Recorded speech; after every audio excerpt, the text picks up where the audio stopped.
Into a special Monday edition of the SorareAndrew podcast.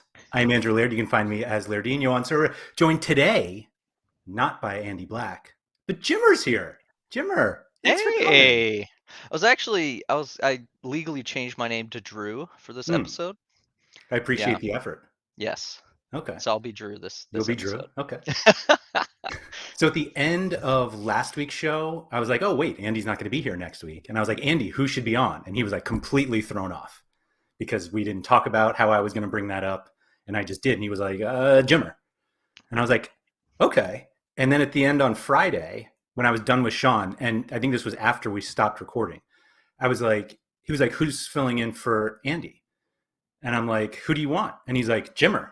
And I was like, cool, it'll be Jimmer. And Hey, oh, that so, makes me feel great. But it's Drew, by the way. sorry, So, right. Well, it was Jimmer back then. oh, okay, yeah, So now it's Drew. yeah. Thank No, you that's to, awesome.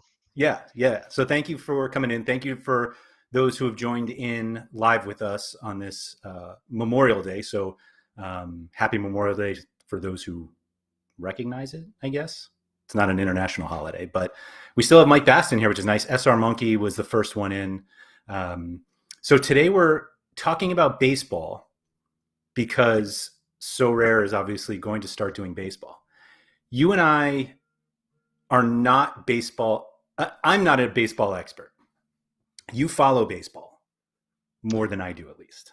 Yes, But you, yeah, I did a ton a few years ago. I got a little bit out of it just from like the MLB crypto baseball into MLB champions.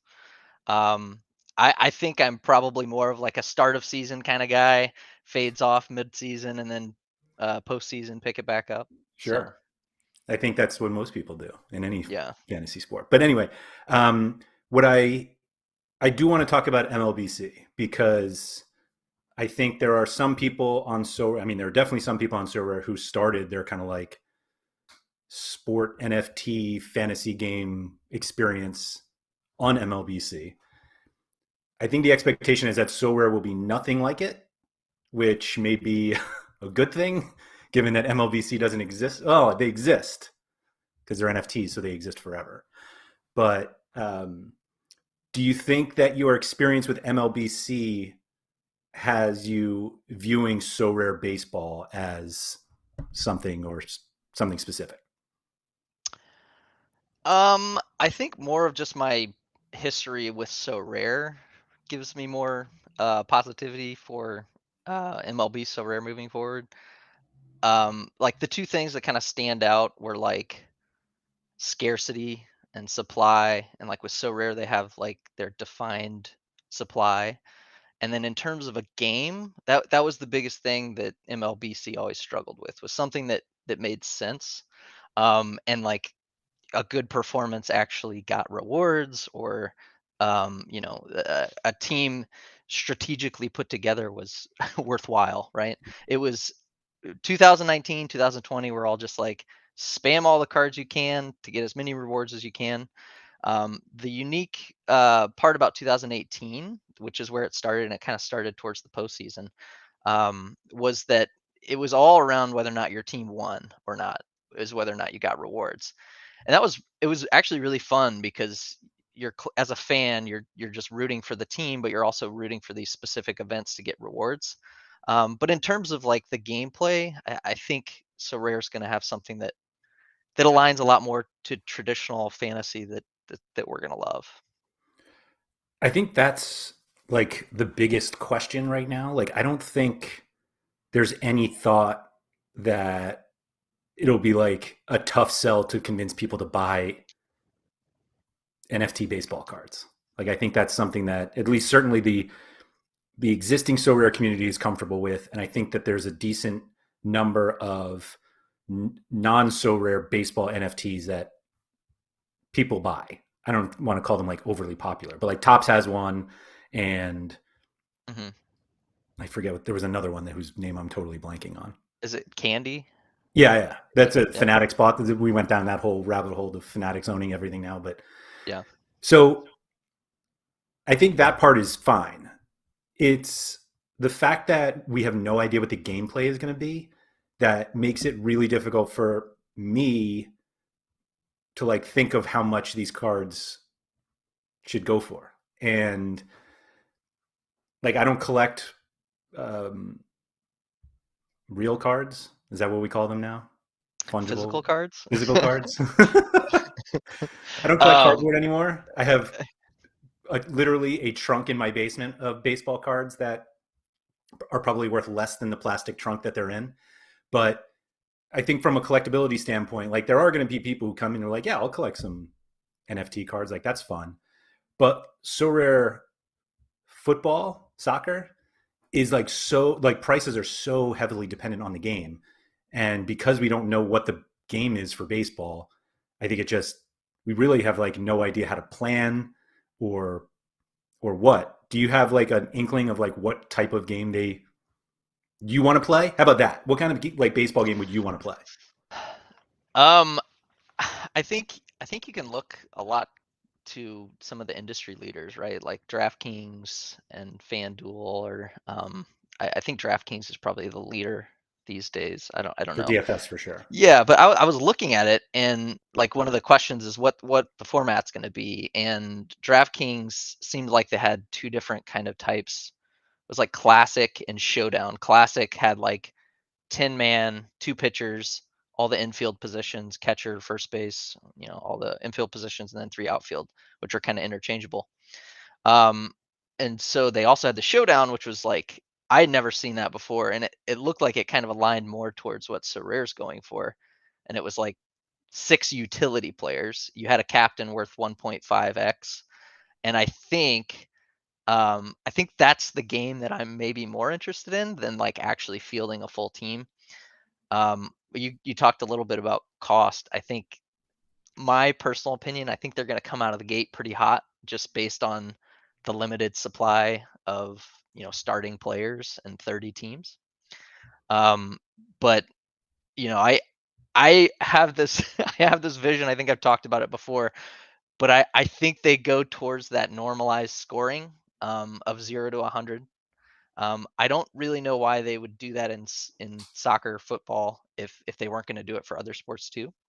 Um, but my dream is this commingled fantasy experience where we've talked about maybe it's going to be a weekly. They've come out and said it's going to be separate, but how cool would it be to like put your favorite athletes from different sports together in a weekly tournament that are all normalized on the 0 to 100 scale? So Like that has to be a goal at some point, right? Like you yeah, don't it you don't it want to like have all these leagues yeah. as part of your platform and not be able to like Ryan Spoon said somewhere he's been making like a podcast circuit basically on a podcast circuit, but he said somewhere that like maybe he tweeted this that like the idea of trading like an Otani for an Mbappe. And I think like platform wise, it sounds like they're all going to be together so that you can do something like that. To go back to the DraftKings thing, Classic and Showdown, the biggest difference in those formats is that Showdown is single game. So you would literally play like a Cardinals versus Pirates showdown, and you could Okay. only pick players from that game. But you're right, though, that format feels closer to SO5 Right. than like a full team. So the the weird thing about fantasy baseball is that the original fantasy baseball is like a season long game. So you pick however many players, and it's like you get a certain number of points based on how many home runs all of your players hit over the season, and all of the hits and all of the stolen bases. And I apologize for those who are watching and listening who have absolutely no idea what I'm talking about. I promise we Sora Data will do like a baseball primer to learn the game. This is not that yet. Um, but it's basically like an accumulation of stats over the season. And you can kind of think of it, I don't even want to say it's like FPL because that doesn't even work that way. But it would be the equivalent of you having a certain number of players on your team. You know, if there are 10 and then you're split up in a league, and if there are 10 teams in your league and you get the most goals scored in the during the season, you get 10 points. And if you have the most tackles won in the season, then you get 10 points. And whoever has the most points, the end wins. That's like traditional rotisserie baseball. And that game is extremely different than daily fantasy baseball because you don't care what happens in a week or in a month when you're playing DFS. Like all you care about is that your players get hits today. And the tricky thing about baseball is, and it's kind of like what everyone says, like the best hitters in the game don't get 4 hits out of 10 at bats. And so it's possible that they go 4 for 4 one day and they go 0 for 4 the next. And it's like, well, which day did you have them in your daily fantasy lineup? And from a card perspective, having to get players who play every day means we need a lot of cards because like pitchers don't pitch every day, and players tend to play most days but not every day. And so like if you want to take out the DNP experience, like you just need a lot of cards. And so like that alone, like I don't know how to feel about something that doesn't exist yet, but I feel like I should feel something. Yeah. Mike's got a good question, and I hope the answer is yes. But if they have a game in place or details in place before they actually sell cards, I think that would be pretty important. It would make me think a lot like a lot of the other NFT projects where they sell stuff before Yeah. their utility. I don't think they've come out and said it, but yeah. The only And thing I've heard about the game was, again, I wish I could remember where I heard this Ryan Spoon interview, but he said also that all the prizes, well, he didn't say all the prizes, but he said that they're not going to have ETH rewards. yeah, no cash No prizes. cash rewards. No cash prizes, right? And Nellis talked about this on his podcast, I think it was Sean, where he was like, buying cards to win more cards to win more cards doesn't sound that fun. Um, that being said, what if there was like buy cards to win jerseys? Like, is that fun Yeah. enough for you? Yeah, I don't necessarily totally agree with like that argument because even the ETH payouts are a very, very small percentage of the prizes now, right? Other than Yeah. the threshold, right? I think if they're not doing a threshold, I think it'll be a great experiment into how sustainable that is because I know a lot of people personally that will say a handful, personally that they started playing just for the threshold rewards. Mm-hmm. Then you get a tier 3 here and in Asia or whatever, and you start spreading out because you immediately fall in love with these cards and these players, and all of a sudden they're the best players in the world, and you have no context of all these other players that other people have. Right. um, but yeah, I mean, it'll be interesting if they're not doing a threshold, how those values of like if rares are 100, how those values equate to what we see in SO5 or football. Yeah. So that was another thing that he said. I feel like I should just have everyone go listen to it. Maybe we'll just sit here and listen to it for an hour and then. But anyway, he kind of intimated that they were going to have different scarcity levels that from soccer.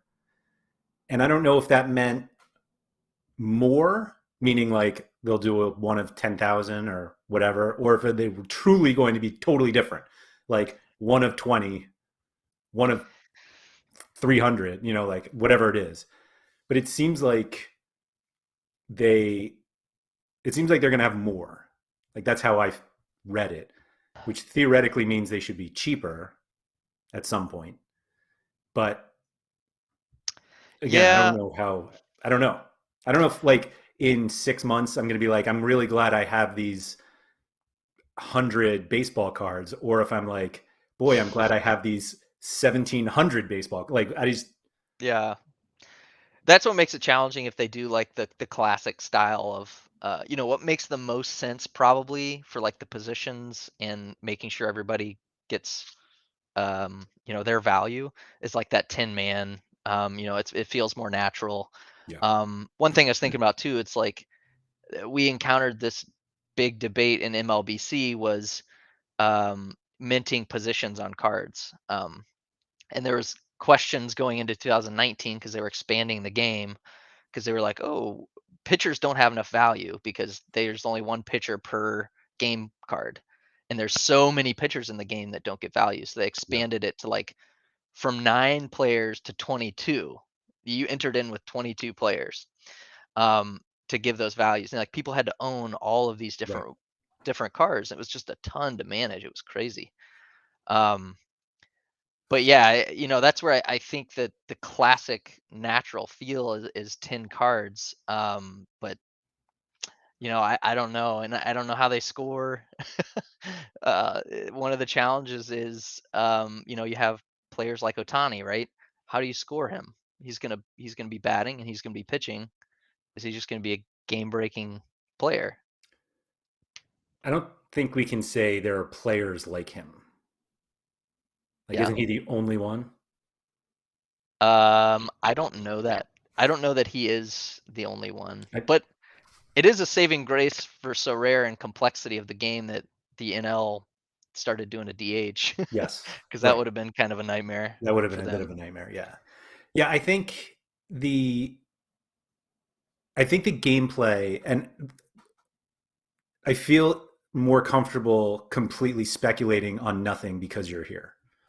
For some reason, Jimmer brings the speculation bug out in me. Woo! But Woo! I I don't think it's going to be anything like SO5. Like I think it's going to be a completely different game Yeah, for a number of reasons, and I think the biggest reason is that everyone, I don't want to say everybody.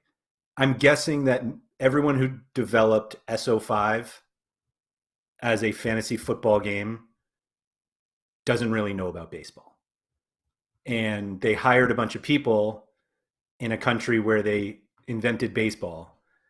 And I'm kind of hoping they're like, give us a good baseball game instead of like, hey, here's a game we developed for a completely different sport. Make a baseball version of it because I just don't think it works. I appreciate your desire to have 100-point scale, yeah, and I don't know. I mean, there are ways to do it. Like you can have like home runs be decisives, like whatever. They're just not as many. Like, well, maybe there are. I don't know. But I think that part is possible. But I don't think SO5, like 5 cards, just doesn't make sense to me. Other than it's just like, hey, here's go nuts. yeah. One of the things I wanted to mention about like the scarcity and like the games being totally different, I I don't like it. Like coming into the platform, you don't want to see, oh, yellow cards are, 1 out of 1,000 if you're playing football, but they're 1 out of 10,000 if you're playing baseball. Like that just it feels bad. That But makes a ton of sense. like maybe this world doesn't exist that I'm talking about. But it is kind of like a differentiator in a way to like expand on fantasy, like the multi-sport thing. Yep. But I think you're right. I mean, it's going to be different teams. They're going to have different designs, but I mean, ultimately, it's gonna have a brand and it's gonna have a platform that should have things that are similar. Like scarcity to supply makes the most sense out of everything to me. And in terms of normalization of 0 to 100, I mean, you could totally remove the decisive conversation, and it could just be all stats based. Mhm. But then you'd see people like shit in the bed left and right, probably without that floor 60, and a way Right. to achieve that. So what is a 5 card, what does SO5 makes lineup makeup look like to you?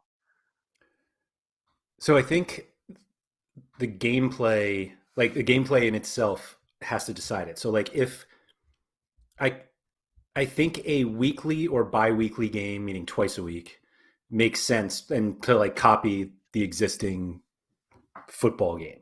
Like that makes sense to me because in in daily fantasy baseball, like if your pitcher's not going that day, like if your pitcher's not scheduled to pitch, then it's like, oh, I can't play today. Like that's not fun. And so now you're like, International weeks every week. yeah, exactly. So yeah, exactly. So generally, pitchers pitch at least once during a week, during like a actual week. So if you Mhm. do like twice a week formats, then hopefully you have more, I assume everyone will have more than just one pitcher. And so hopefully you have one that starts in the beginning of the week and the end of the week. Baseball gets a little tricky though, because for season long games, there are a lot of leagues that have you set your lineup like on Sunday, and that's your lineup for the week. And sometimes there are pitchers that play twice in a week. And Mhm. it's like, should you, if they have weekly contests, should you get a benefit from a guy who just randomly happens to have two starts in a week? Do you only get the first start because that's how they do it in football? Do you get the best start? Like a format that like we haven't brought up yet that has become a little popular for a season long game is best ball. And so the idea is that you have your roster, like you set your team for the week, and even if we want to call it SO5, like you put in 10 cards, and you get the score of your best 5 for the week, and then you find out if you win. Hmm. And I don't know if that's fun, but it's just another way that you can play fantasy baseball, and I don't know what they'll choose. Yeah. Is there any world where it makes sense for them to do daily tournaments? I mean, it works on DraftKings and FanDuel, so like Yeah. there is a world. I think Um, that the biggest challenge is what you said around pitchers, probably. you just have to have But so many players that, um, yeah. which like sounds like from a business standpoint, you're like, yeah, I want to develop something that makes people buy a ton of cards. But like, And you get daily interaction on the site. right, Yeah. right. But it also feels like I don't. It feels weird to like be presented with a game where they're like, hey, here's this fun game, but you need 100 cards to play, and you're just like, well, that's Yeah. a lot. I mean, yeah, I could share the sentiment with that. I mean, we saw exactly what happened with the MLBC game. I think the difference will be meaningful strategy, but I mean, with that, it was just monotonous. It was who's going to grind the most to enter the most lineups is basically it.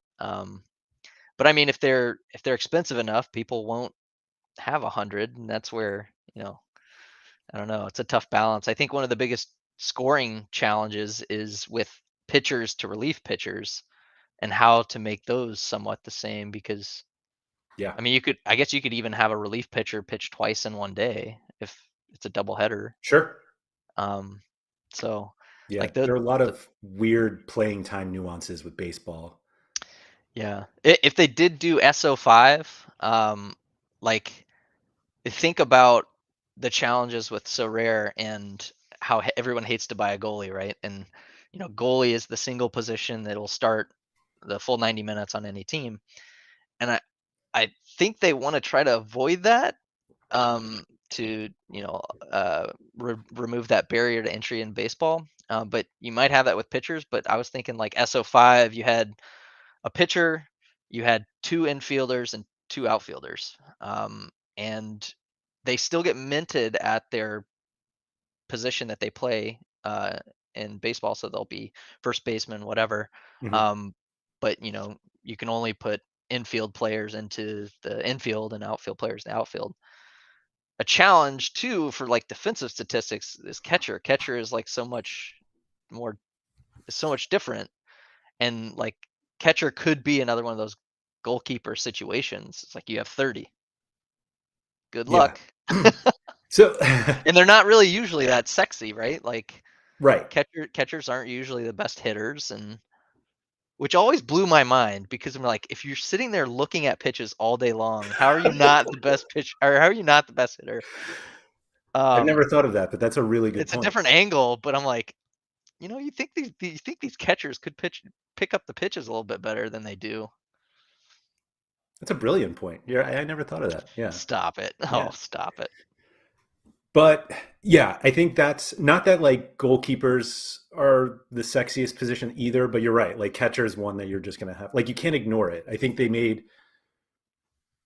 my guess is they're going to try to make every position valuable. And you even have kind of the problem that with like infield positions, like shortstops and second basemen tend not to be as good, and maybe it's not quite that case anymore. But like the 20th first baseman is probably a much better hitter than the 20th second baseman.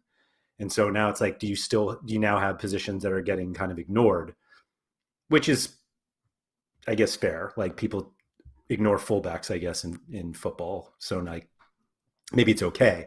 But yeah, catchers are absolutely goalkeepers. And I don't think there's an overly positive feeling about buying and playing goalkeepers, and duplicating that for baseball feels not as fun. But I also don't know how you get people to play catchers anyway. Like the possibilities of game modes are so high. Do you think there's any possibility they have multiple game modes? Oh, of course. I don't mean like the special three Yeah. weekly Threekly? Yeah, three. it's the first time I've said it out loud. I didn't know how I'm to say that. not sure. Yeah, I'm not going to Threekly. say it again. But there's that, or it's just like, hey, we're having a contest just for today. Versus, like, that's basically what we had for the Champion America this past game week. Like that was a Real Madrid versus Liverpool showdown. Yeah. But I'm not sure that they can do that. Like meaning a 1 day versus 1 week. I mean, of course they can. Yeah. I Anything mean, is possible. Kevin Garnett told me that. anything is possible. That's the best GIF. Yeah.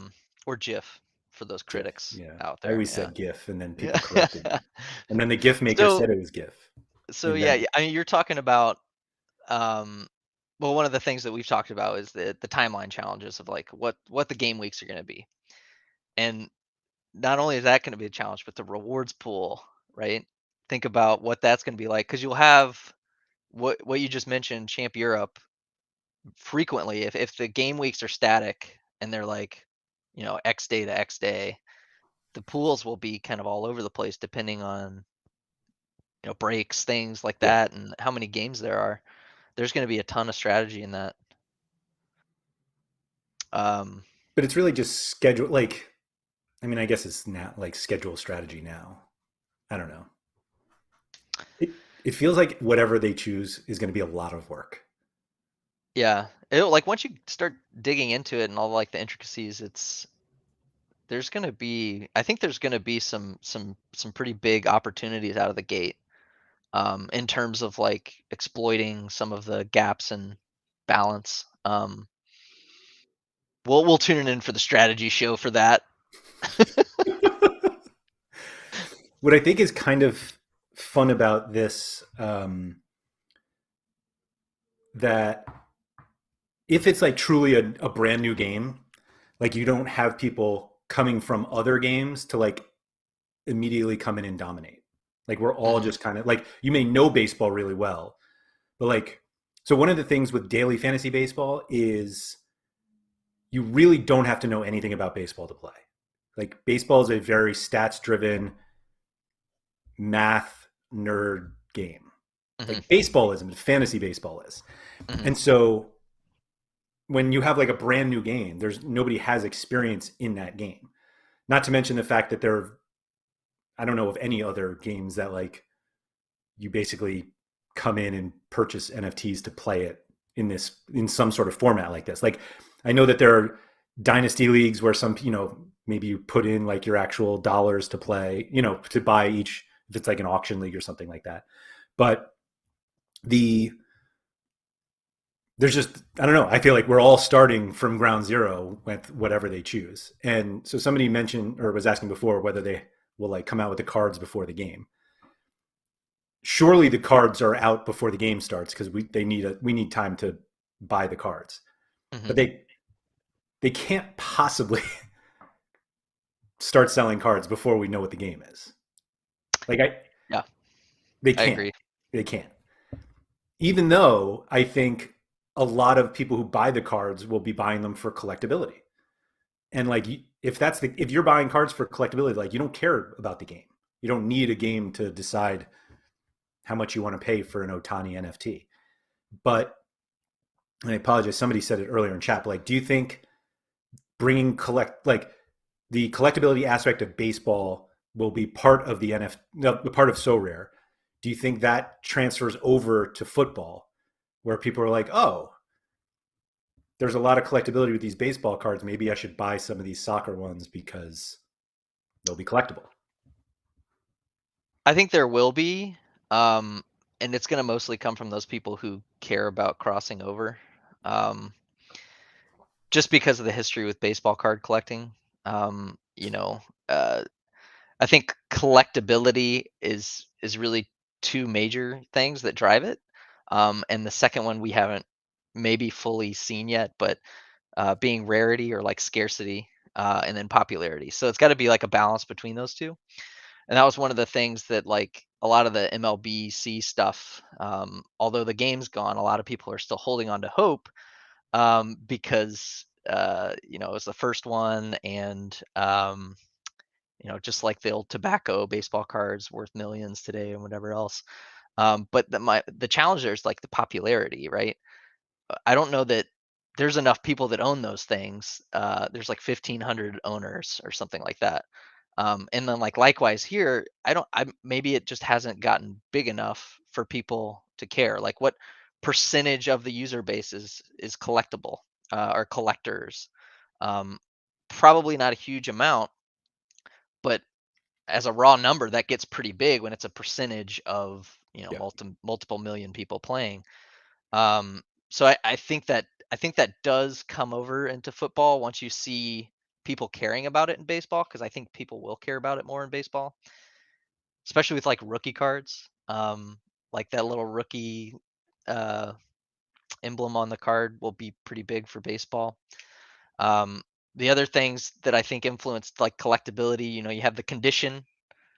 We don't have to worry about that here, right? Yeah. Like, one thing I was thinking about, which would be interesting, is like this is kind of like off topic a little bit, but like a so rare data physical like card pricing guide. Like I would buy one of those. Like an Not old Beckett. Yeah, just a thumb through on a plane. You see all your static graphs, and you're like, oh, what's the monthly edition? But like condition wise, and like sending it out to get graded and things like that, like that doesn't exist.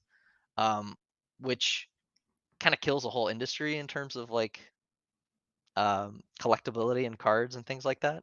Um, and then authenticity, I think that's a big thing why I don't really care too much about these wrapped strikers that people talk about. Like they're just people creating pictures of football players, but they're not licensed, right?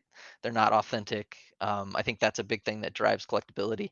And then age is like where the MLB stuff may come out in the end and being successful because it's you know they're just so old, right? And it has to time is is a big thing that determines collectability. Yeah. Um, so yeah, I mean, ultimately, I think it like all of those things come with time, except for condition. um, But isn't part Obviously, of the time though that the scarcity, you say the scarcity goes up, something becomes more scarce because over time things get lost or broken, and so there's just not as many of them. Like just because something's like if there's a million things of the same thing that's old, that's not worth that much just because it's old because there's so many of them.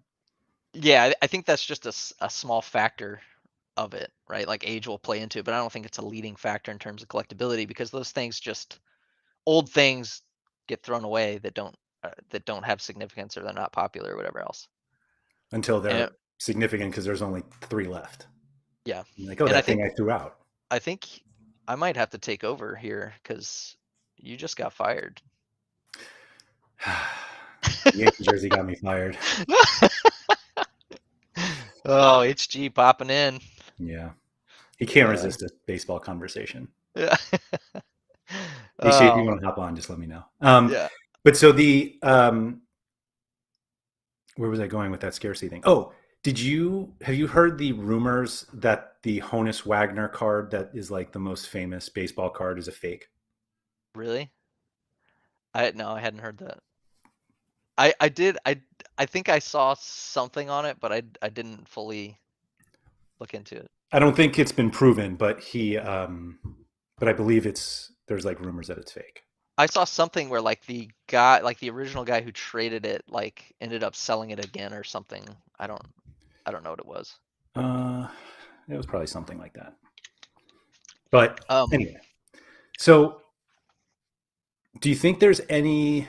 I mean, obviously they have. Well, I believe they've said there will be a game, so we don't have to worry about that. But like, if there was no game and they're just collectibles, they I don't think they're nearly as valuable. But do you think people would still be interested? Like, truly is like. Let me rephrase to go back to your MLBC. Was there a game before, like at the beginning, or did you guys start collecting those things and then they were like, "Oh, we should make a game for this"? there was they started selling them before the game, but the game it was announced it was delayed like 2 weeks, which was tough because it was already the end of the season. Um, Whoops. I think there was a lot of just hype around collectibility, but like the thing that they had going for them that Sorare doesn't is that it was the first, right? Like the first MLB licensed um NFT, right? There's already licensed MLB NFTs, and Sorare Yeah. won't be the first, right? And I think a lot of the hype in this space is the first, right? If you get in early, if you get in first, you buy these things, they're collectible because they're the first, and that's what a lot of people go back to because there's nothing else. Um, Interestingly enough, so the game in 2018, it was decent. I mean, it was fun. It was expensive because you had to pay gas for submitting all your lineups. It was actually a nice little lever to kind of control the economy. But the supply went crazy out of hand. They A lot of their initial blogs were like, "We're selling 15,001 of these cards," and or they were like bobbleheads. And They're then bobbleheads, right? Yeah. it was like worded really strangely to where they didn't really add in the fact that you can win them, and that's the game, where it's like you put them on cards and you win more of them. And that 15,000 turned into 150,000, and they were like, "Yeah, we messed up our models a little bit, but we don't think 150,000 for the first year's too many based on where we think this game's going to go." But anyway, from 2018 to 2019, um, a website popped up called Crypto Slam. Um, People may be familiar with it, but that really turned into one of the best games, which was he made checklists for all of the cards, and all throughout the off season, there was a lot of activity from people just trying to complete their checklists. This checklist exists for Sorare as well, although you can't log into it because of the layer 2 stuff. So you can't authenticate with MetaMask and actually. Oh my god! Sorry to cut you off there. Hey, Hey um, guys. hey. So you had these checklists. Or did you want to say something to introduce? No, no, no. Continue, continue. Okay, okay. So I think that like those solutions are really what drive some of that collectability is like completing sets, um, driving towards this checklist. And I remember like one of the best things that made me feel like those were collector items was all the work I had to do to complete the sets. And it's like I have the full silver 2018 Cardinals, and nobody can take it from me. But that was something created not on, like, not Right, by that's the third. It was a MLBC. third Right. party app, right? Um, but it exists for Sorare, but it doesn't have the same utility because you can't see what you actually own because you can't log in with your Sorare Ethereum address. But those are the kind of things that I think would help drive that collectability if it's something that the football game's looking for. Right. I think those things like Crypto Slam will come with that. Like right now they don't authenticate with your layer 2 address. I think he'll probably go to the next level to try to get it once the MLB game is there, just because he's a huge baseball guy. And just to make it more like make So collectability into a Rare game. Data has to beat him to it. Checklists. Yeah, so first time Jimmer comes to the Andrew podcast and he keeps talking about the competition, so that's probably I won't got to keep you on your toes, babe. won't come back anymore probably, but All right, it looks we're like calling him Drew today. it looks like that I was just the got right time I for got me to come fired. actually. I got fired as well.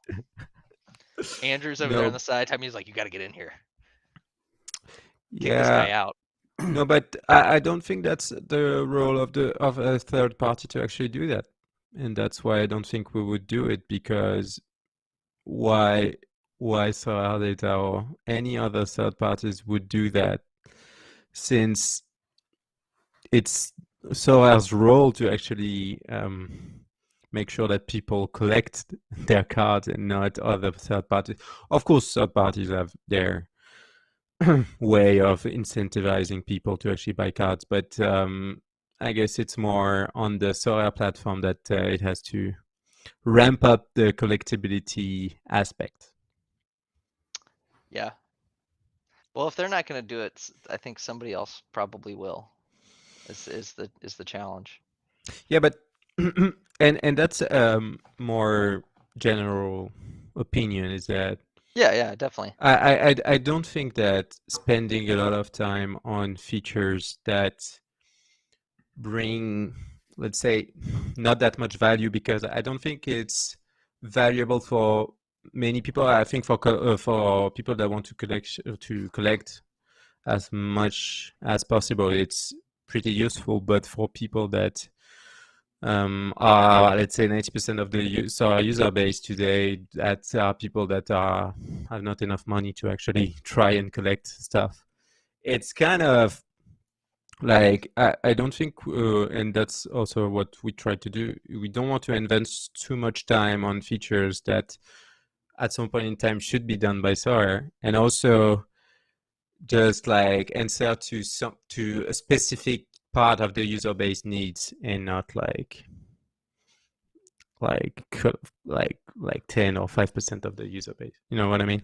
Yeah, definitely. I like you got to find your persona and stick with that and drive value to that. Because if you spend time on stuff that Sorare's ultimately going to do and should own, it's Yeah. just it's gonna be waste of your time. So I like agree. I've seen people like building like let's say legitimately cool stuff around like rewards reveal. Like you would reveal your rewards on their site and not on Sorare. Right. And Oh, Oh, just as he drops. Is it oh okay? no. Hold on. Sorry, you dropped off for a second. oh, Yeah, we sorry. lost you. Can you hear me now? Yeah. Yep. Yeah. So revealing rewards on another platform instead of Sorare, and I'm like, Sorare is just going to crush you at some point in time because you're basically doing like what they do, and you probably don't have the right to do that also. So yeah, I guess but baseball would be interesting in a lot of ways, and we know that a lot of resources already exist on the market, but kind of a similar way than football. I think like kind of it's kind of old. It's only like when you go on baseball ref or football ref or any kind of stats website, it's like the same thing all over again. It's like these big tables that it are so difficult to read and so difficult to make actually good use of. And so our role on baseball would be to actually, I don't know if there's a word. The English word that we use in France is disrupting an industry, and I hope that will disrupt the baseball stats industry because it's so old and it's like old-fashioned, let's say. Yeah, I think that's the right word. Jimmy, to go back to these Crypto Slam lists, what happens when you completed a list? You felt really, really good inside. That's it. That's it. Okay. Yeah. So, But and my ultimate point was like not that a third party needs to build it, but when those come available, I think that's when we start to see collectability go a little bit more. And my only point was I think people care about that kind of stuff more in the baseball world, like sets and completion, and may see some of that pop up from a third party, but I would love to see it on the site. Like when I was a kid and buying baseball cards and collecting them, it was all about organization, right? And it was like, how did I want to put them in my baseball card album, right? It's like we need those kind of tools. Like all we have on the website is Hall of Fame, which is a start. We've got the squads, which is a start. And then you have like goals in the shop where it's like collect X player or X amount from a team, and you get these coins so you can buy a background. But like just continuing to build on that, I think, is where we see some of that go a little bit Well, I think that's where more positive. Top Shot, I think, is going kind of more in that direction now. That like, if Yeah, you collect a certain number of whatevers, then you can get this other thing. The yeah. difference. I mean, So I was all going right. to say the difference with Sorare is that they have yet to offer anything to make collecting worth it. Yeah. Because but that's the whole difficulty of Sorare, is that imagine that you just like, and the fact that they don't have a progression bar is the whole, and that's the whole point. I Why? can't believe that somebody other than Jimmer said the phrase progression bar No, before. but It's happy but hour. no, but Happy hour. it's It's like progression bar. it's like the key of all your problems, because if you find some kind of other way to reward your players, well, you can reward them like tons of different ways. Imagine that you complete like the limited set of I don't know, New York City FC, then you could get like I don't know, a rare New York City FC card, but you could also get like, I don't know, 500 points that you could redeem for a random tier 3 card or whatever. And that's why it's so important to me to have that progression bar, because it could help you to do so many things around like achievements, around like collectibility, that you can't do, because if you only reward cards, it's like first come first served, and it's like very frustrating for people that complete sets after others. And because there's so much tension on rewards, etc., it's so difficult to allocate like the right number of cards for that purpose. So you still have like the achievement, like Mike is suggesting in the chat, like the achievement part, which is pretty cool, like on theory, like being rewarded for accomplishing stuff is fine, but you can only get banners from achieving stuff today on Sora, which is pretty crazy when you think about it. It just seems like they were almost going to the place where we would have special cards, like when we had that, I think it was game week 200, right after the La Liga announcement. They had those special cards, and then they had the special card, like the ticket cards, and it was like, oh, we're going to get some more of these like special edition things, and collecting achievements seems like an easy way to build something where it's like, oh, if you collect this, you can get this special card. And even if it's something completely unrelated to the regular scarcity pool, like it's not a collect all your New York City FC or New York Yankee cards to get a rare card of whatever. Like it could just be a completely separate NFT of something, like literally just a Yankee logo, and it's like, make this an NFT, and people will want to collect to win that, even if it's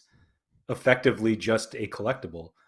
And I just wonder how much, like, it seems like baseball is where they can try this stuff out, because baseball card collectability is a thing. Like people already do it. And if you give people an incentive to collect things they may not regularly collect because they can win something else, like that seems fun to me. And I don't think they're ever going to do it with football.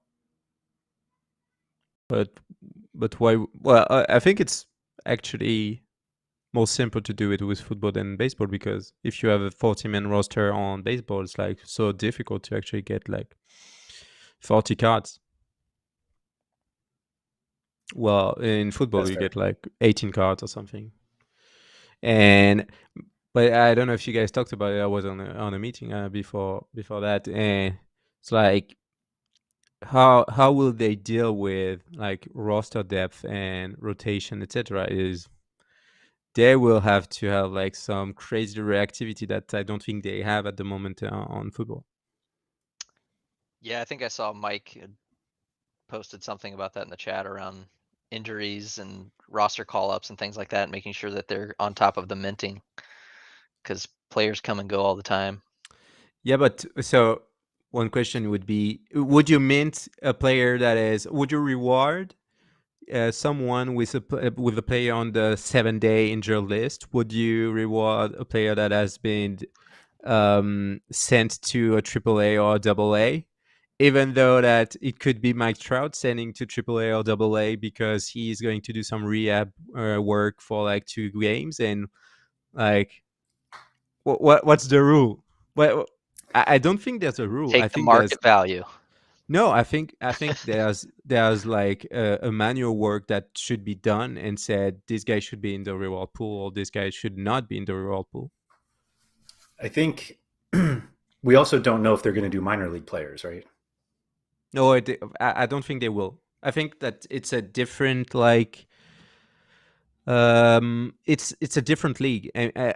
MILB are different like license agreement, and since they didn't talk about it, I think like it's out of the question. I don't have like that info from them directly, but it seems like it's only MLB cards and not like Salt Lake Bees or Rocket City Trash Pandas City Trash Pandas.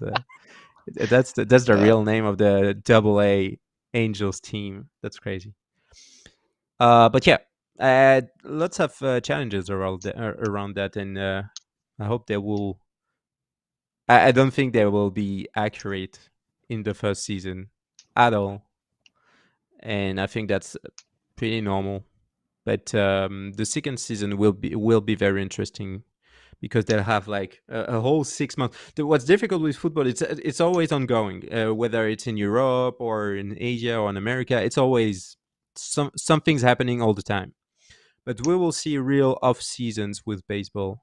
That will be very interesting, and they will be able to introduce like real gameplay changes because you will have a whole 6 months to actually prepare for them. You don't think they do wild stuff like replay weeks? Oh, replays. No, no way. I agree with you, but it seems like they have become very used to 365 days worth of stuff, and baseball has a very clear off season. And how do you keep people engaged when there's no baseball? Yeah, will they do spring training also? I don't think so. Oh, that'd be awful. Yeah, spring training is awful. I mean, it's There's spring training DFS. Grapefruit League, Mm-hmm. the Cactus League. And Cactus League, yeah. Those still exist? They still call them that? I yeah. do hope that they bring on minor leagues because it would solve a lot of pain of like having players available that would get called up. But I think it would open a lot of scouting, and scouting is really big in baseball, and people would love that. Another question I have in terms of like where they take baseball as a sport, do they go global with it? Do they look at Japanese baseball leagues and license those? No, not in the first year, I think. And so I guess my guess is if you're on the 40-man roster, you will have a Sorare card. Mm-hmm. But if you're not, you won't. Yeah, I think the tricky thing with the minor leagues is that if you really did try to have cards of every player, including the minor leagues, is a player's single A card his rookie card, or his double A, or his triple A, or his major league card. Like, you don't want your first major league card to be like your possible fourth Sorare card. It's the MLB rookie. Yeah, that would be weird. But like, is the double A rookie just worthless? Different rookie emblem. But yeah, that would I can jeopardize remember to the, put like, them the on. rookie cards. Yeah. And if you like introduce some real gameplay on double A or triple A or single A teams, you might find some very weird market mechanisms in like paying a lot of money for triple A players that are not necessarily prospects, but like just good triple A players. Why you would have like I that would be very interesting what gameplay they have for catchers, for example, because catchers are very important in like the defensive play, but also most of catchers have like bad batting like averages and batting stats. So you would have like if you don't like handle catchers properly, you would have like catchers being undervalued um, near to AAA or good double A players. I was just thinking that if you have like some journeyman major league player and you're like hoping he gets sent down so that he can like crush AAA, but he's not good enough to be a major leaguer. It's like the guys who are in champion Europe, and you're like, oh, we got to move to Antwerp. Let's go. I'm like, oh, I thought you probably want the Yeah. guy who plays for Sevilla more, but no, you don't. Ishi, we talked about this before. Do you have any guesses on what the game will actually be? No, I have not. I know that they are working on it, but I have no info on that, and I'm so scared about it. I'm like, no, but I really am. It's like it's so complicated to do a 0 to 100 score that makes sense for every position that I'm. And the one thing that is the most important thing is the rhythm. What's the gameplay rhythm? What's the game week rhythm and schedule? And I think they'll do Tuesday to Friday and Friday to Tuesday, because I think they won't like it's the global fantasy game, and if it's global, it has to be the same thing for um, a baseball and football, and that's maybe why they don't want to change that deadline to 5 p.m.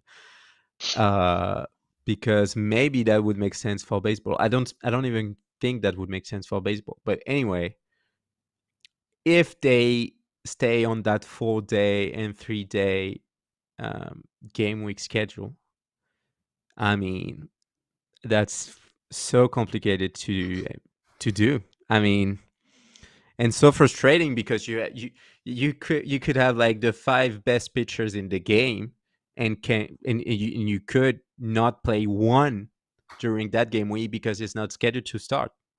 Right. They all pitch on Saturday, and now you're Yeah, Tuesday for to example. Friday. And because they are aces at the beginning of the season, they most of the time play the opening day game.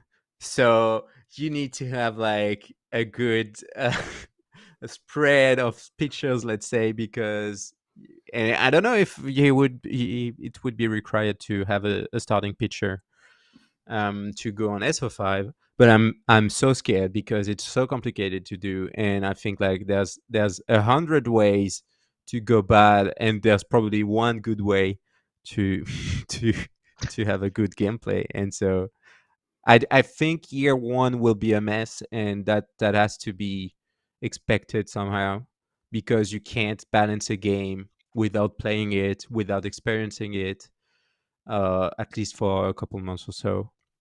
And if they come up with a good solution at first, I would be like astonished by the intelligence of those people, because I don't think that's possible. You just referred to it as SO5. Do you think Yeah, that's the game? why wouldn't it be? I think like they want simple formats, and I think they want to keep that 5 players. Hmm. And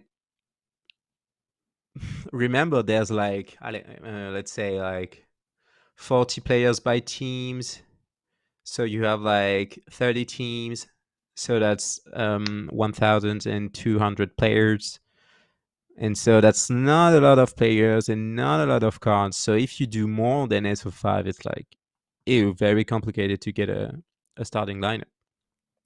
So that's maybe why a starting pitcher would not be required. But if you don't require a starting pitcher, how do you differentiate like a starting pitcher from a relieving pitcher and a closing pitcher?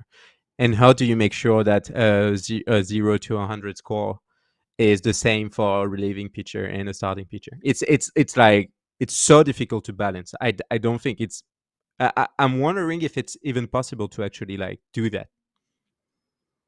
Yeah, I think the biggest problem pitchers present like probably the biggest problem in terms of playing time. And if you really want to have all of the players have value, then like yeah, relief pitchers need to have some sort of value that other players do not, because then that gives you the reason to buy them. And yeah, thankfully we don't have to come up with it. That's all. But we will, because I mean, you can't create a game like this without any community inputs, and at some point in time we'll have to figure out ways to actually improve the game, because there's no way they come up with the final version day one. It's like impossible. And like even between like a catcher and a second baseman, and like a catcher plays like 2 out of 3 games if he's like the main catcher of the team. If a game week lasts 4 days, how do you account for every performance that has been recorded for a single player? That's, I mean, I the game designer probably has nightmares about this. Yeah, what Surely. if they implement the same rule? It's like you just get the first game and then the other ones don't count. No, but that doesn't make any sense. I know, It's I know. like That would be terrible. no, It'd be but tragic. What if they mark my did? words, if they do that, you can just replay this clip and say that says it doesn't make any sense, and it's like Yeah. it purely doesn't. What if they took the single best score from that game period? I guess it makes more sense than just one game. We're getting But there. See? Yeah, best but ball. I think It best wasn't. ball is the easiest solution. I don't know if it's the best solution, no, but it's but the I easiest. don't like it, because imagine like, so you're pinch hitting, you only have one at bat, and you're hitting a home run that has no impact whatsoever on the game. Your team is losing 6-3. You get a solo shot, it's 6-4. Your team ends up losing. You would get like 80 or something because you score like you went 1 for 1, scored a run, scored an RBI, scored a home run. But would you really deserve 80 for that performance? Right after you don't get a hit the rest of the game. Yeah, and the rest of the games you go like 2 for 4, but that's pretty good. But don't score RBI or run, so that's like 70. So I mean, it's so unfair, because you could have like people scoring a big points on such on like one at bat or one single game. So that's very difficult to find the right balance, and that's why I think scores from 0 to 100 are such a mess to deal with, because you would have so many unfair situations if you don't balance them correctly. Well, now I'm excited.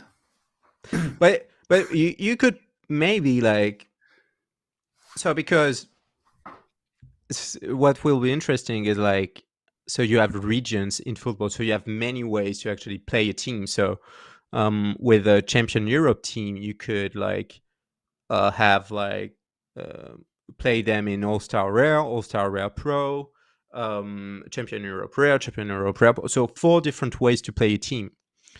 So I'm actually wondering if they won't like just separate like pitchers, like starting pitchers. You would play like 5 starting pitchers or 3 starting pitchers in a division, then 5 relievers or closers, and then 5 catchers, and then 5 infielders, and then 5 outfielders. You have to find some ways to actually like have the utility that you don't have with regions. And maybe regions will be like starting pitchers, relieving pitchers, infielders, outfielders, or batters. I don't know. And maybe defensive players. Maybe you have a gameplay that only is taking defensive plays into account. Oh, nobody wants that. Yeah, but I mean, why would you award Gold Gloves if you don't like take into account like defensive play? It's very important. Yeah, it's not that it's not important for real baseball, but for fantasy baseball, I'm not sure. Ugh. I don't want to have to think about that. That's all. It's totally selfish of like, oh, more spreadsheets I have to look through to see who's a good fielder. Yeah. Mike was asking what the start times are for games coast to coast. And European times. A little math question here.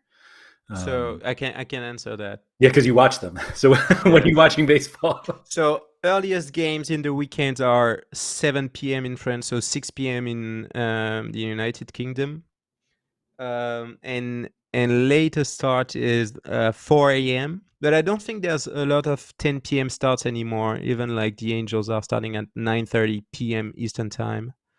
So yeah, from 7 p.m. France, and so 6 p.m. In the United Kingdom to approximately 3 a.m. in the UK and 4 a.m. in France and the rest of Europe. And that's start time. Yeah, and then and you have a start times. 3-hour game to watch. There's a handful of teams that play more day games, right? I think Like the morning Cubs. game, like the Cubs. Yeah. Yeah. So be a fan of the teams that play more. Yeah, Play more day games. And also on the East Coast, because on the West Coast it's like West Coast starts are like minimum 2 a.m. in the UK and 3 a.m. in France. Right. And so when they play in the East Coast, it's easier to watch them. And you chose a West Coast team. The worst team, actually. There's not a further team from France. No. In Los Angeles. It's like, no. Maybe the Giants are playing maybe even later than the Angels, but yeah. It's not a European friendly time. That's all. No. Any of these. No, it's not. But well, I mean, if you enjoy working in late nights, you just set up a double screen and just watch a baseball game. And when the voice of the broadcaster just goes a bit higher and a bit faster, that means that you have to look at the screen. Out of here. It's good advice. Was there anything else we wanted to speculate on this? Oh, Maxime, how much time do you think will be in between when they start selling cards and when the fantasy game starts? So I've heard. I don't know if that was Nellis that was talking about this too, or someone else, but I think it says on the communication they sent out about baseball that like basically they say it's going to be like fantasy and selling cards at the same time, so they would start at the same time. Don't we need some time to buy cards though? Yeah, but maybe a week or something. Oh, yeah. Maybe. Oh, when's wait? Look at card that. packs. No, wait. When is the All-Star Game weekend? Yeah, it's like the first weekend or second weekend of July. Best time to actually start selling cards. It is a good time to pick up the game halfway through the season. Because you would have like a lot of commercials around it. Maybe you could have the Sorare MLB All-Star Game. Is the All-Star Game going to be covered in future No way seasons? it is. No way it is. Maybe it's too early in the too early in the summer. It's July 7th. July 7th. Those would be cool. Well, not this year, but just in future seasons. Yeah, I don't think so. Why would you cover it? They'd be cool special edition cards. Oh yeah, and you know that cap is actually a All-Star edition. So I don't know why I bought that. One of the things that I'm hoping comes from the baseball entering the world and the platform of Sorare is like the stats on the back of cards is a big thing, like in the physical card world. And that was one of the things from the beginning of like, I think Sorare actually had it, like in their Yep. first prototypes or the first versions. You click it, flip it over, and it would tell you some stats. Yeah. But there's a huge opportunity in like tracking things on the digital assets in terms of like tournament wins, whatever stats for your cards. That'd be cool. Yeah, but I mean, so if I had to sum Shut up me my point down. of view on that, yeah, totally shuts you down. It's like, no, but really, it's like, why would they do things differently from what they do right now? I don't think they have any interest in doing that, and I don't think they have the time to actually do that. Yes, I agree. Just So no, but brainstorming.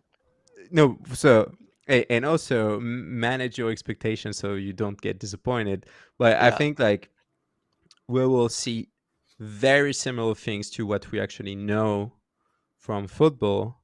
I don't think new things will happen until second year, so next season, because right now you need to find the right balance, and maybe they should warn people that buy cards at the beginning that says that maybe they'll come up with something that says it's in beta or something, but they have to warn people that says, oh, we're testing gameplay right here and we have no clue if it's going to be the same gameplay next year. So my financial advice, that is not a financial advice, is well, what I would do and what I will do is just buy players that you know that are good and that like that are not good based on a single stat aspect, but that people that are well paid and people that don't get injured too much, because these players would get good score whatever the scoring is. Hmm. Right. Like if they don't score well, then it's the scoring itself that's broken. Yeah, and even if the scoring is broken at the beginning, you should let's say like Mike Trout or Taylor Ward is not scoring well while he's crushing on the field. Yeah, you should spend all your money buying those cards, because like balance in a gameplay is where like you end up having like the best player scoring the best scores, and that's the spirit they had while designing like the football matrix, is that to proof to proofread like their results, they just like got like the best and the most famous players, and they saw they had the biggest averages and the biggest scores, so they were like, it probably makes sense. And it's not the same team of people that will do baseball that has done football, so maybe they have completely different thinking. But I guess common sense would be like, you want like Schwarzer or Trout or Otani to score the best scores overall. Yeah, I agree with that expectation of just things will change, but if you buy the best players, it should iron out over time. Yeah. Like so that they continue to build on the gameplay, and I think we talked about it before you joined that there's going to be a lot of opportunities to start to where like strategy wise, and there's going to be exploits in the way that they're rewarding and this and that. Um, maybe not fully exploits, but strategy.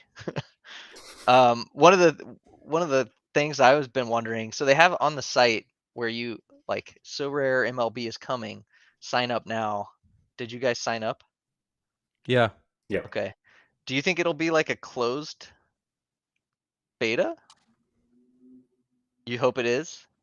I I think do I hope that it is. that yeah, it makes sense, but it's also like challenging to like the first cards on the platform in a restricted user base.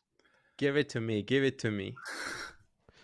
No, so it makes sense on different aspects of a product, like on technical issues, on like product launch.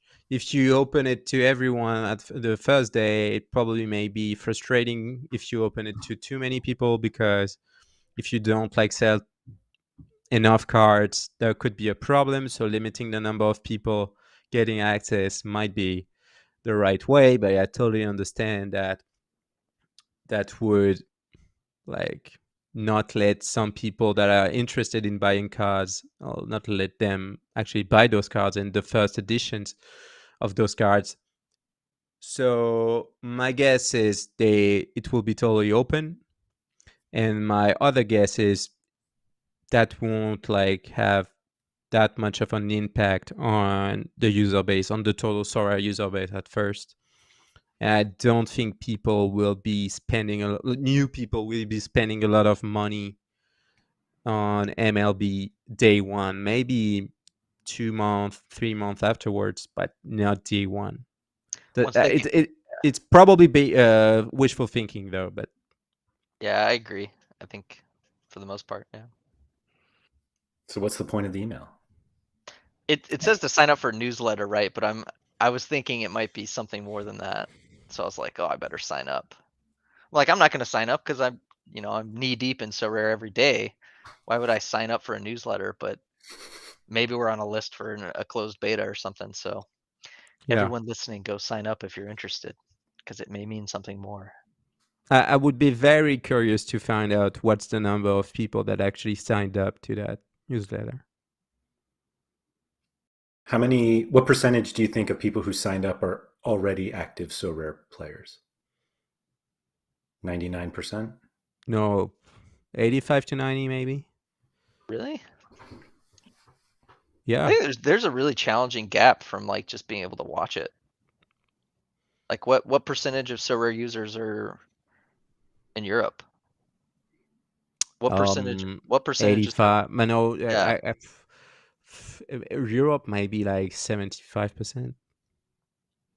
So you have some users in Asia, some users in South America and North America, but USA might be like 5% of the total user base maximum. You mean So, and Sean? so I mean, so you guys might be able to tell me, but who is actually watching MLB Network? Out of us? No, like Oh. if you had to give us a number of people watching MLB Network at 2 p.m. in the afternoon. A bunch of older retired people. Yeah. So And people who Old work men. from home though. A lot of people work from home now. I don't know, more than the MLS. no, but it's like maybe around like 100K maybe, and I would be surprised if it's higher than that. And that's the like exposition that had like Ryan Spoon when he went on an MLB Network. I don't know if 2 p.m. was the right time, but it's actually like in the morning or during midday. So I don't know if it made too much noise in the baseball community. And also remember that most of people in the world think NFTs suck and think that right now, because we own Sorare accounts, we're responsible for global warming, and also we killed with our own Ethereum transactions a lot of polar bears. So in Antarctica, and we're very sorry about that. Sorry, guys. If we're doomed, it's because of Ethereum, of course, and Bitcoin, obviously. So it takes a lot of time to actually change that perception on NFTs, and I don't think Sorare has put a lot of attention on its MLB NFTs. They are MLB NFTs, so maybe that's good. But a lot of people will be just like, no, I don't want to. I own 3 cars, but I don't want to. I don't want to do more with a baseball NFTs, and I'm good with my physical baseball cards. Do you think we're more likely to get people like the early people who maybe have within that 10% of non-current Sorare people who've signed up for this newsletter? Do you think they're more NFT people or fantasy baseball people or card collectors. Like those are basically the three groups, right, of the non-current Sorare user base. Like I don't know what a fantasy baseball game with NFTs target is at the beginning. Like, is it people who play fantasy baseball? Like 80 to 45-year-old male that owns a lot of money. I would think the large percentages signed up thus far is probably NFT Sorare type people. I don't know that they've gotten to the DraftKings fantasy baseball people yet, but I don't know. Yeah, one of the main problem with Sorare is that you have to buy ETH somehow. Either if you buy a card on the primary market with your credit card and then sell it for ETH, but you have to buy ETH, and that's one of the main problem with the platform today. And I'm very curious to see if they will remove that problem in the baseball platform. But since, from what we understood, it's going to be the same platform, I don't see them removing that hurdle that is ETH. So yeah, you only need one thing. It's a progression bar, and all your problems will be solved. And I can guarantee that. You would name me CEO of Sorare, not CEO, because I don't want to take Nicolas' place, but let's say under him. The only thing that will be written on Slack, on whatever, is the progression bar. Find out a way.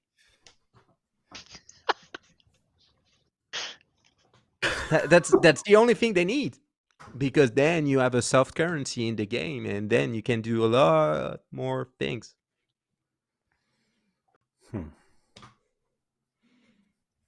I wasn't expecting to talk about a progression bar today, Jimmer. I should rename my my Sorare club to change the deadline to 5 p.m. and and get a progression bar, or just like a paragraph of requests in your Sorare name. Yeah. No, but I really think it's the only thing they should be working on right now is the progression bar. Maybe they and maybe baseball will have like that included, but I don't think so, because it's going to be the same platform. It's going to be the same lobby, the same gallery, the same market. You're going to be able, in my opinion, I think you're going to be able to send your Mbappe against a Mike Trout. So it's going to be the exact same platform, and the gameplay will maybe change a little, but it's going to be different regions and similar gameplay. So I don't expect anything new, actually. So you're talking about like a battle pass kind of thing, right? So what problem does that solve? Is that just like engagement of people on the platform, like their ability to see victories? No, I'm just curious. So the progression bar is not like a battle pass. It's like, well, you could do it like that, but it's not. It's like, oh, Jimmer, you collected like 10 cards. Congrats. No way. We'll give I you did like 100 points for that. Congrats. Yeah. So more ways to actually be rewarded for stuff that you do on the platform. And then if, let's say, you're playing on SorareAndrews or on Sorare datasite games, instead of like just throwing cards away, you could say, because you played that in that platform and in the other one, here's another 100 points for you, Jimmy. Congrats. And then when you're scoring like points on SO5 and you end up losing in the leaderboard, you get more points because you scored a lot of points, but not enough to actually get a reward. So you're losing, but you're not actually losing because you're winning progression points. And then, yeah, congrats, Jimmer. I'm always happy. Yeah, always happy. And you know what's good with your progression points? You could get a random tier 2 card because you have enough points to actually redeem one. And so maybe you don't want that card and you want ETH. And so we can give you ETH if you prefer to, but we'll give you less ETH than you could actually win with a totally random tier 2 card that is not very random, but at the end that is random to you. But you get like a Kawasaki Frontale card, and so you're happy because you can sell it on the market and grind your way to your Mbappe card that you will get at the end. So I'm kind of like laughing at the concept, but Yeah, it's what I got you. every game does in the entire world. Like you need to have like some points that say your that can give you ways to actually reach rewards that you wouldn't get with your like with the cards that you actually bought. And so But that's why you need to do that. all that being complementary to what we know today, right? Like Yeah, the tournaments. and Okay. sorry, I forgot about that aspect, but it's like, oh, you live in France. Wow, we have tickets for the next Paris Saint-Germain game, and you have enough points to get those tickets. So just buy those tickets. Like, also, that's a good way to redeem physical stuff because you can get jerseys, you can get tickets. I don't know what their location actually is, but it's another way to make people happy, and you don't have to organize like a weekly division once every 10 weeks that actually give 10 jerseys to the people that win the division. You could do it all the time and with a progression bar. I'm on your team. Yeah, The only reason why I was progression bar the only HG reason might be my favorite progression. My favorite HG the right only now. reason why I was asking is because if we pulled the Sorare user base, I'm not sure they would come up with that as the biggest problem that like Sorare needs to be working on. But Oh, so I two don't know. problems. Two problems. One, onboarding people. So how do you make sure that people don't run away when they see that Mbappe is costing around 20k euros? So that's a big one. But the second problem you're treating is progression bar, so like progression system inside your game. And so when they sign up, they actually get 1,000 points in their progression because you signed up, you verified your email address, you changed your club name, and so you can get your first 5 comments and you can choose them because they're comments. No one cares about comments, but you can choose your comments and you don't have to favorite a team or do whatever. You can buy comments with your points, and so that's the way to start. Like you're making sure people don't leave because they're actually progressing in your game because they're getting progression points, and they don't have to go and like just enter the credit card number to actually buy a card or buy a limited card that they don't know how to price, because when you're going on the platform, you don't know shit about pricing and you don't know about Sorare data and you don't know what to do in the platform.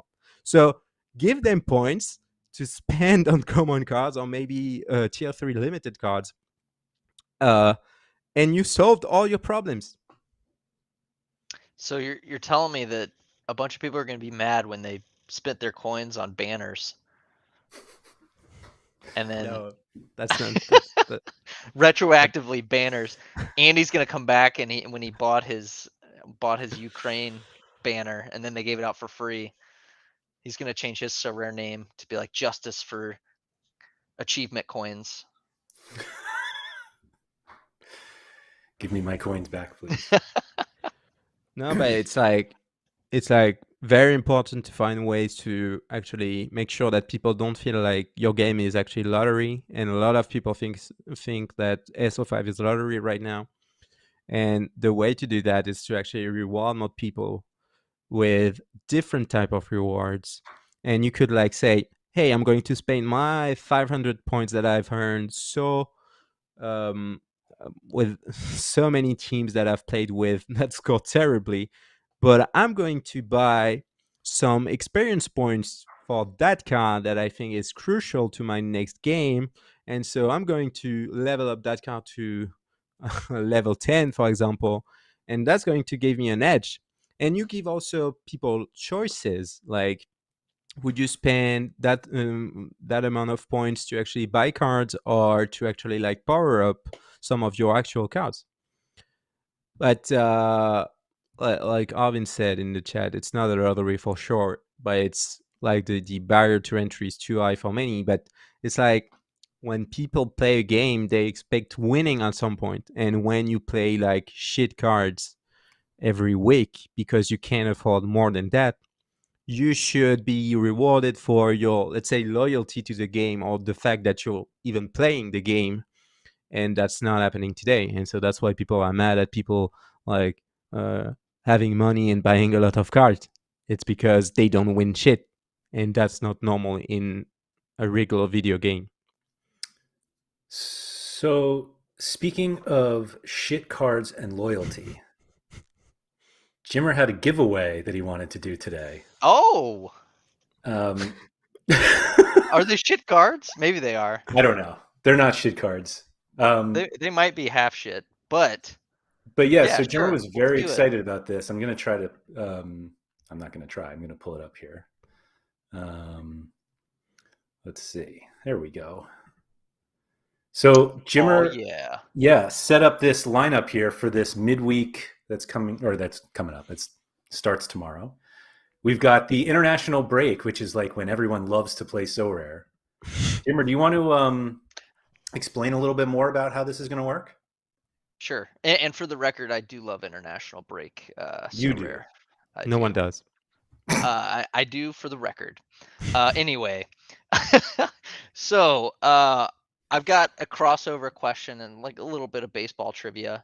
So for those live, whoever gets it first, ideally somebody with around like, maybe 10 to 15 ETH gallery, maybe not more than that. Just just so we don't have somebody that has a gallery worth more than mine taking my lineup. But the way this will work, so I've got these 4 international guys. You got the Switzerland goalie, Ukraine defender, Sweden midfielder, Israeli forward, and the last position will be up to you. So 0.03 Ethereum allocated to whoever wins. You can go and pick this extra card. It'll be my card, but if this lineup wins anything, you'll get the reward. So you could go with the specialist because you see old De Boer has 37 L15. And you could get another under 40 card, or you could go with All-Star Limited or whatever. But that's how it's going to work. I can't believe we did a specialist over an international break. Oh, but there's Yeah. there's 20 rare cards to win. Yeah, that's why you should go there. Yeah. I think that the specialist is probably where you might want to go. So 0.03 ETH to pick out a card. I'll buy it and then enter the lineup tonight. So the question is, which MLB player, crossover from baseball to football, who has the nickname of Lizard King? Who can Google fastest? Right. That's all. Feel free to lie to us and say you knew it already, just to make us feel a little bit better about the. Yeah. But it's impossible to know that. It's not. I would. Jimmer gives it a little bit away by his wardrobe. Mikolas is correct. Miles Mikolas. But yeah, I don't know if Lautaro gets it, yeah. Yeah. I don't know who Miles Tice. Maybe I'm missing his second nickname. Well, 2 people said it. Yeah. No, so but Lautaro, he's back. Nice. All right. So Tice is his middle name. Oh, okay. Yeah, then that works. If you DM me on Discord, just we'll talk about it and I'll get that set up for you. You have wow, your DMs open, so Jimmer? generous, Jimmer. Oh my Thank God. you. Yeah, thanks for the free cards to do that giveaway, HG. Appreciate it. Jimmer, do you know the random numbers after your Discord name are? Or should we not tell everyone now so that everyone will start asking for you? Yeah, I don't think that matters. Yeah, fair Let me enough. see. Yeah, that's Yeah, a good. I'm five actually pretty five interested. two 5232. All right, I'm interested to see if they find another sub 40 L15 for your specialist. Specialist, I think specialist is always the way to go if you can get there. I That's agree. cool. Yeah. One of the reasons why I wanted to do this is because I was trying to look into it and I couldn't make up my mind. So So let someone right. else have the fun. Looks like he's got me on Discord, so we're good. Awesome. Awesome. All right. Thank you, everyone who has joined us, particularly those who have spent the last 95 minutes with us and didn't even know about the giveaway until the end. I think we were going to tempt people before and make you stick around, but we wanted to see who the true loyal watchers were. So thank you, everyone, for sticking around. If you guys wouldn't mind hitting the like button below, even if you didn't win the little contest here, it's always appreciated. Jimmer, thank you very much for filling in for Andy, who I believe is back next week, as long as he gets back on the grid. And Maxime, always nice to have you drop in, particularly for a baseball conversation, because to be honest, at this point, you probably know more about baseball than Jimmer and I, so it's always nice to have an expert. Anyway, Yay! You did thanks, it. everyone, and we'll see you next time.